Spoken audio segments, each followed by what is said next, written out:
ঢ্যাঁড়সের চটপটা recipe. এই যে দেখো, এত সুন্দর লোভনীয় একটা খাবার যে কেউ খেয়ে তো প্রশংসা করতেই থাকবে।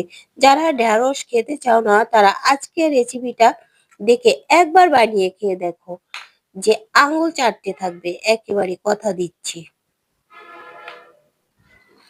নমস্কার বন্ধুরা, সবাই কেমন আছো? আশা করি সবাই ভালো আছো। আমার পল্লী জননী কুক সেন্টারে নতুন একটা পর্ব দেখার জন্য সবাইকে জানাই স্বাগতম। আজকে দেখো, তোমাদের সাথে একটা ইউনিক ধরনের একটা রেসিপি শেয়ার করব, যে ঢ্যাঁড়স দিয়ে একটা রেসিপি।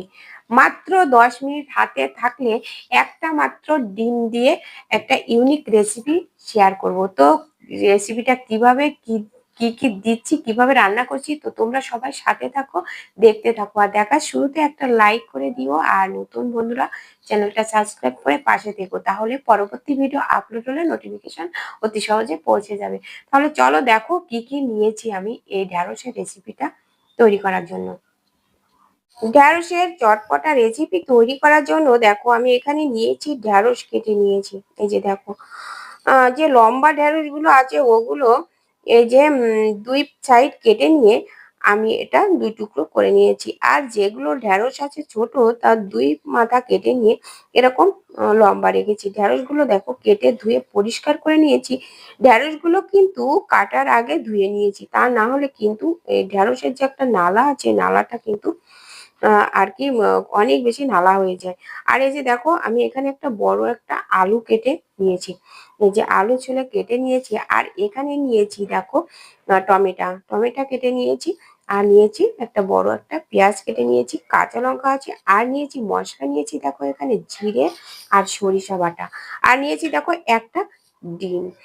এই ডিমটা আমি ভেঙে নেব এখন। আর এই রান্নাটা এত সুস্বাদু হবে, যারা ঢ্যাঁড়স একদম পছন্দ করে না, একদম খেতে চায় না, তারাও কিন্তু এই ঢ্যাঁড়সের রেসিপিটা বলে না পুরো এক থালা ভাত খেয়ে নেবে অনায়াসে। তো তোমরা সবাই দেখতে থাকো, কেউ যেন স্কিপ করো না।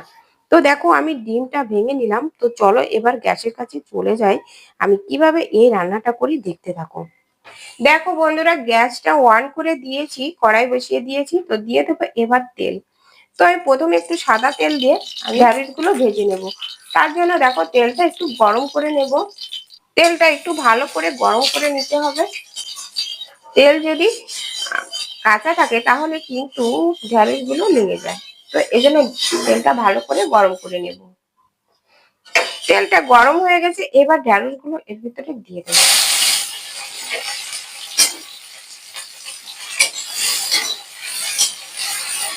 এবার নেড়ে চেড়ে ভেজে নেব।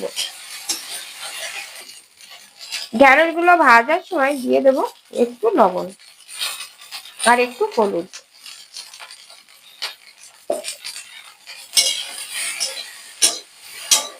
এভাবে ভেজে যদি রান্না করা হয়, তো ঢ্যাঁড়স গুলো কিন্তু আর কি নালা হবে না। ঢ্যাঁড়সটা ভাজার সময় কিন্তু মিডিয়াম আঁচে ভেজে নিতে হবে, তা না হলে কিন্তু ঢ্যাঁড়সের কালারটা ডিপ কালার হয়ে যাবে। এবার দেখো, একটু নেড়ে চেড়ে আমি একটু ঢাকা দিয়ে রাখবো, তাহলে তাড়াতাড়ি কিন্তু সেদ্ধ হয়ে যাবে। এবার ঢাকা খুলে নেব। এই যে দেখো কেমন হয়েছে। এবার আমি দেখো নেড়ে চেড়ে কিন্তু নামিয়ে নেব। দেখো ঢ্যাঁড়স গুলো কিন্তু বেশ ভালোই সেদ্ধ হয়ে গেছে। তো এরকম সবুজ কালার থাকতে কিন্তু ঢ্যাঁড়স গুলো নামিয়ে নিতে হবে। ঢ্যাঁড়স গুলো ভেজে এই যে তুলে নিলাম। নিয়ে এবার একটু তেল দিয়ে দিলাম, দিয়ে সেই তেলের ভিতরে দেখো দিয়ে দিলাম আলুগুলো। আলুগুলো এবার নেড়ে ছেড়ে ভেজে নেব। তো তার জন্য একটু হলুদের গুঁড়ো দিয়ে দিলাম কালারের জন্য। আর দিয়ে দেবো একটু লবণ, দিয়ে লবণ হলুদ দিয়ে ভেজে নেব। এবারে এভাবে নেড়ে ছেড়ে একটু লাল লাল করে আলুগুলো ভেজে নেব। এই যে দেখো আলুগুলো ভাজা হয়ে গেছে। তো এবার আলুগুলো তুলে নিলাম।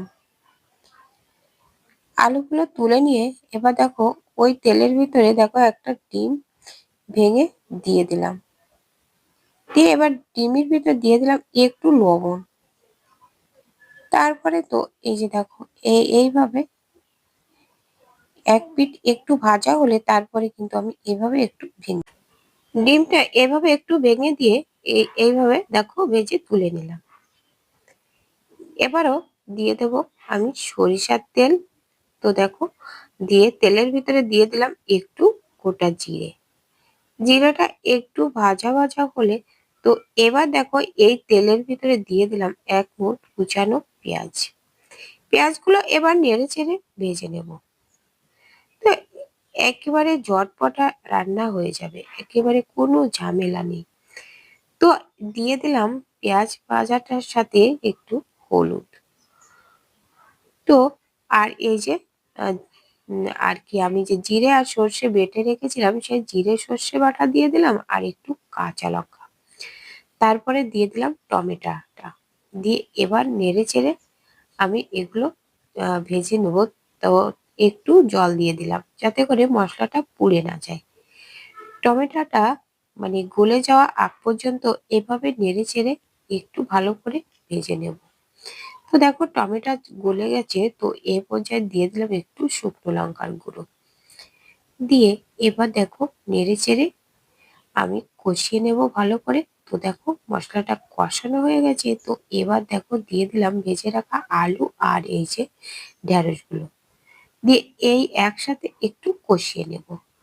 আর এইভাবে কষিয়ে মানে রান্না করলে যারা খেতে চায় না ঢেঁড়স তারাও কিন্তু খেয়ে আঙুল চাটতে থাকবে। তো জিভে জল আনা একটা রেসিপি। তো দেখো এবার অল্প একটু জল দিয়ে দেব, খুব বেশি জল দেব না, যাতে করে আলু আর গুলো ঢেঁড়স গুলো যাতে সেদ্ধ হয়ে যায়। আগে কষিয়ে নেওয়ার সময় কিন্তু সেদ্ধ হয়ে গেছিল। তো ঢাকনা খুলে দেখো সেই ডিমগুলো দিয়ে দিলাম, দিলে কিন্তু আমার রেডি হয়ে যাচ্ছে। আর কোনো মশলা এখানে দেওয়া লাগবে না। তো দেখো ডিমগুলো দিয়ে এবার একটু নেড়ে চেড়ে কিন্তু নামিয়ে নেব। তো বন্ধুরা, আজকের ভিডিওটা কেমন লেগেছে কমেন্ট করে জানাতে কিন্তু ভুলো না। একটা লাইক দিতে ভুলে গেলে একটা লাইক করে দিও। আর নতুন বন্ধুরা আমার চ্যানেলটা সাবস্ক্রাইব করে পাশে থাকা বেল আইকনটিতে ক্লিক করে রেখো, তাহলে পরবর্তী ভিডিও আপলোড হলে নোটিফিকেশন অতি সহজে পৌঁছে যাবে আর পেয়ে যাবে সুন্দর সুন্দর রান্নার ভিডিও, অজানা অনেক টিপস। তো দেখো রান্নাটা কিন্তু আমার রেডি হয়ে গেছে, তো এবার গ্যাসটা বন্ধ করে কিন্তু নামিয়ে নেব। এই যে দেখো নামিয়ে নিলাম। তো এটা কিন্তু ঠান্ডা হলে কত সুন্দর কালার হয়। এই যে দেখো এটা কিন্তু গরম ভাত রুটি পরাটার সাথে খেতে কিন্তু দারুণ হবে। তাই যদি 10 মিনিট সময় থাকে আর কাছে যদি এরকম কয়েকটা ঢেঁড়স থাকে আর একটা ডিম থাকে, তো এরকম চটপটা রেসিপি তোমরাও তৈরি করে নিয়ে খেয়ে দেখো, খেতে দারুণ লাগে। তো বন্ধুরা আজ এ পর্যন্ত, দেখা হবে পরবর্তী ভিডিওতে। ততক্ষণে তোমরা ভালো থেকো, সুস্থ থেকো। নমস্কার বন্ধুরা।